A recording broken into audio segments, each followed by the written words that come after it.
Something strange is happening in American churches right now. While overall religious attendance in the US has been sliding for 2 decades, one group keeps showing up, and showing up more than they used to. Men. Specifically, men in their late 40s to mid-60s. Gen X men. Not the demographic anyone predicted would be leading a quiet religious resurgence.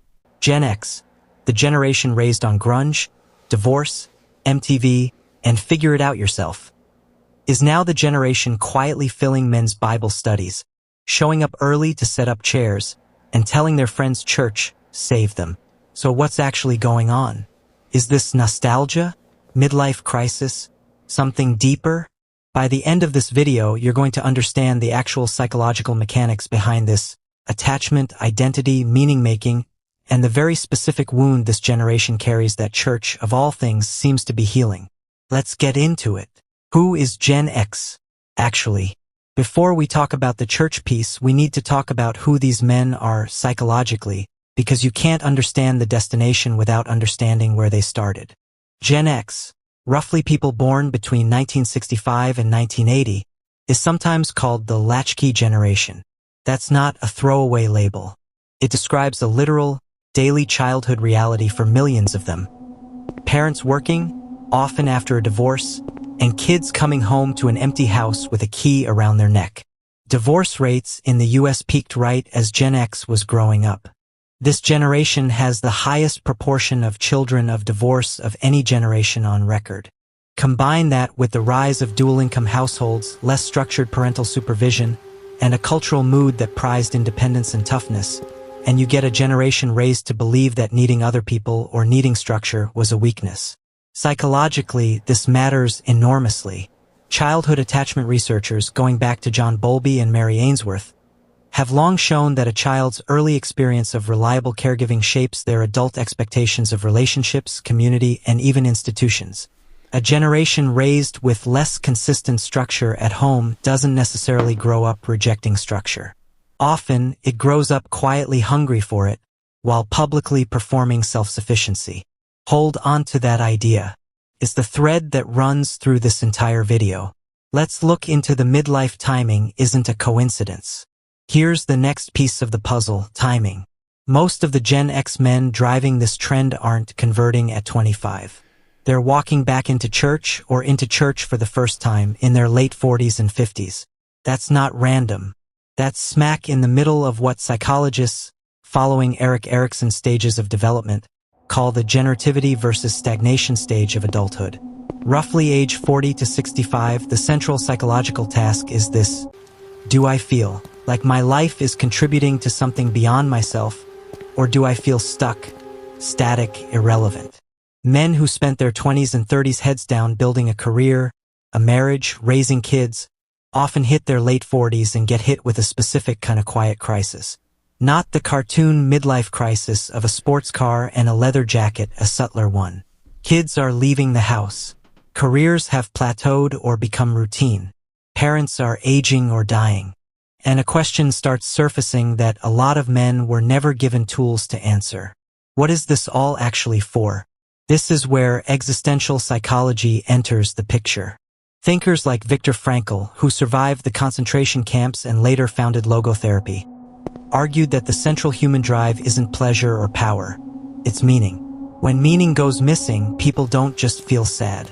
They feel a specific kind of disorientation, almost a vertigo.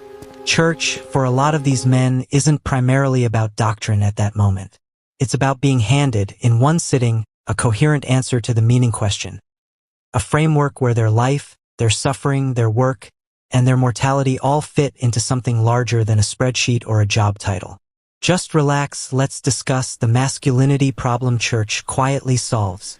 Now let's talk about something most articles on this topic dance around: the specific crisis of male identity Gen X men were handed, and why church, of all institutions left standing, is one of the last places addressing it directly. Gen X men grew up in a strange transitional moment for masculinity. The stoic, provider-only model of their fathers and grandfathers was being publicly criticized as outdated and even harmful. At the same time, no fully formed replacement model was handed to them. They got the message toxic masculinity is bad loud and clear. They very rarely got an equally loud, equally clear message about what healthy, positive masculinity looks like in practice. That's a psychologically brutal position to be in. You're told what not to be without being shown what to be instead. Social psychologists call this a form of role ambiguity, and role ambiguity reliably produces anxiety, low self-worth, and, in men specifically, higher rates of isolation, because uncertainty about how to be a man in social settings makes a lot of men withdraw rather than risk getting it wrong. Now look at what a men's ministry or a church small group offers structurally. It offers a defined, positive role, provider, protector, mentor, servant leader, spelled out explicitly rather than left to guesswork. Accountability from other men, without the emotional vulnerability having to be initiated by you first, because the format does it for you. Physical, regular, low-stakes contact with other men, something adult male friendship outside of church or sports leagues, is notoriously bad at producing. Robert Putnam's research on declining American social capital, communities, clubs, bowling leagues, unions, showed a steep drop-off in the informal institutions that used to manufacture adult male friendship automatically. Church is one of the very few institutions left that still does this on a weekly, structured, no-effort required basis. You don't have to be the one to text and say, "Hey man, want to grab a beer and talk about our marriages?" The Tuesday morning men's group just exists, and you show up. For a generation starved of both structure and permission to need other men, that's enormously powerful. Another factor is, it's not just emotional. It's neurological and behavioral. It would be incomplete to make this sound purely sentimental, so let's talk about the more measurable side. Regular religious attendance has one of the most consistently replicated findings in the entire social science literature on well-being. People who attend religious services weekly report meaningfully lower rates of loneliness, depression, and substance. That's a psychologically brutal position to be in. You're told what not to be without being shown what to be instead. Social psychologists call this a form of role ambiguity, and role ambiguity reliably produces anxiety, low self-worth, and, in men specifically, higher rates of isolation, because uncertainty about how to be a man in social settings makes a lot of men withdraw rather than risk getting it wrong. Now look at what a men's ministry or a church small group offers structurally. It offers a defined, positive role, provider, protector, mentor, servant leader, spelled out explicitly rather than left to guesswork. Accountability from other men, without the emotional vulnerability having to be initiated by you first, because the format does it for you. Physical, regular, low-stakes contact with other men, something adult male friendship outside of church or sports leagues, is notoriously bad at producing. Robert Putnam's research on declining American social capital, communities, clubs, bowling leagues, unions, showed a steep drop-off in the informal institutions that used to manufacture adult male friendship automatically. Church is one of the very few institutions left that still does this on a weekly, structured, no-effort required basis. You don't have to be the one to text and say, "Hey man, want to grab a beer and talk about our marriages?" The Tuesday morning men's group just exists, and you show up. For a generation starved of both structure and permission to need other men, that's enormously powerful. Another factor is, it's not just emotional. It's neurological and behavioral. It would be incomplete to make this sound purely sentimental, so let's talk about the more measurable side. Regular religious attendance has one of the most consistently replicated findings in the entire social science literature on well-being. People who attend religious services weekly report meaningfully lower rates of loneliness, depression, and substance misuse than people with similar beliefs who don't attend. Harvard's long-running studies on religious community and health, along with decades of Gallup data, point the same direction repeatedly. Crucially, researchers generally attribute this less to belief itself and more to the behavioral scaffolding that regular attendance forces onto your week.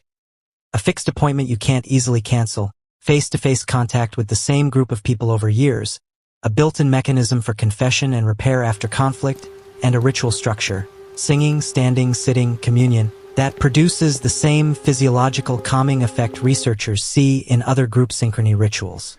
from military drills to choir practice. For men specifically, who statistically are less likely than women to proactively build or maintain friendships in midlife, and less likely to seek therapy or talk openly about emotional struggle, this scaffolding matters enormously. Church doesn't require you to know how to ask for help. It just requires you to show up on Sunday, and the structure does the rest. That's a huge piece of why this is landing so specifically with Gen X men. It's not that they suddenly became more devout than other generations.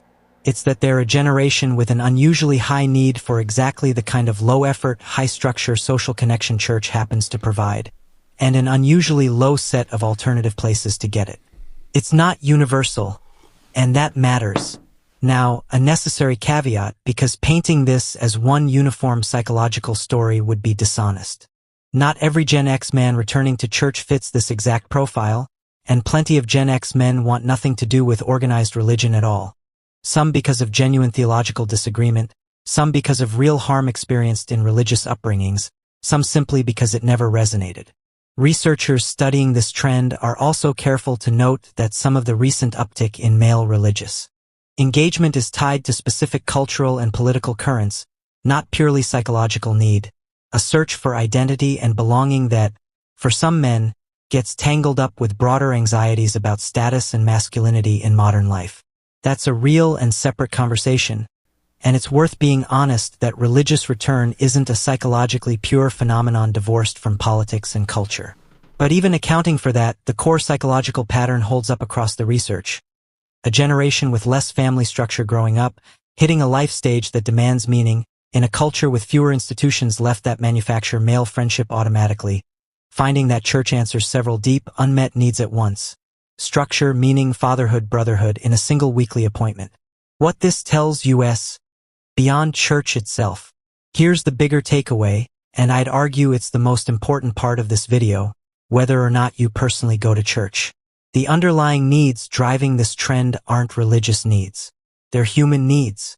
The desire for a defined, positive role. The desire for consistent, low-effort community. The desire for a framework of meaning bigger than your job. The desire, even late in life, to be fathered, to feel someone is proud of you, unconditionally. Church happens to be one of the last institutions in American life still built, from the ground up, to meet all of those needs at once, automatically every single week without requiring you to be emotionally articulate enough to ask for it directly. That's the real psychology here. It's not that Gen X men suddenly discovered faith out of nowhere in their late 40s.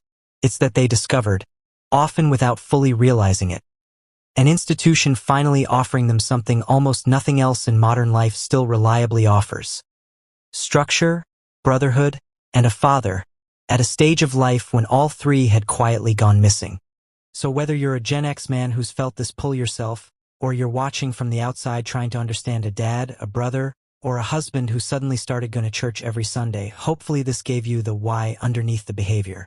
If you found this useful, subscribe, because I'm doing a whole series on the psychology behind generational trends nobody's really explaining well.